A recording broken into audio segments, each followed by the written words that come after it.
আসসালামু আলাইকুম রহমতুল্লাহ। আশা করি সবাই ভালো আছেন। আজকে কম্পিউটারের বেসিক কিছু নিয়ে আলোচনা করব, যেগুলো বিভিন্ন চাকরির পরীক্ষায় বারবার আসে। তো চলুন শুরু করা যাক। 1 নম্বরে, কম্পিউটার কি?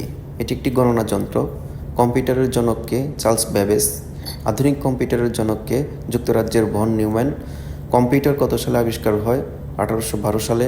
পৃথিবীর প্রথম কম্পিউটারের নাম কি? অ্যাবাকাস। বাংলাদেশের প্রথম কম্পিউটার কোনটি? 1964 সালে IBM 1620।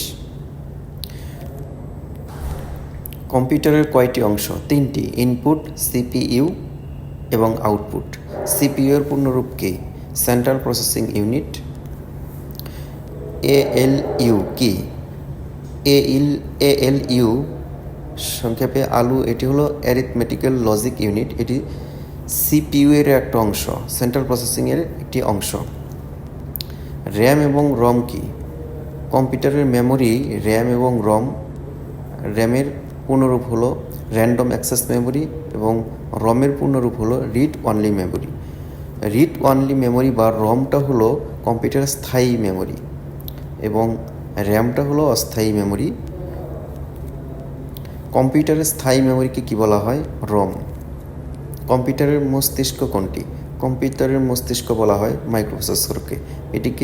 মাইক্রোপ্রসেসরকে আবার কম্পিউটারের হৃৎপিণ্ডও বলা হয়। কম্পিউটারের মেমোরির ক্ষুদ্রতম একক কোনটি? কম্পিউটারের ক্ষুদ্রতম একক বাইট। 1 বাইট সমান কত বিট? 8 বিট। 1 GB কত MB? 1024 MB বা 1024 মেগাবাইট। বাইনারি সংখ্যা কি? কম্পিউটারের ভাষা মূলত এই ডিজিটাল ভাষা। এই ডিজিটালের 0 এবং 1কেই ডিজিট বলা হয়। এই বাইনারি সংখ্যাটায় 0 এবং 1কেই বলা হয়, অর্থাৎ 0 এবং 1কে বাইনারি সংখ্যা বলে।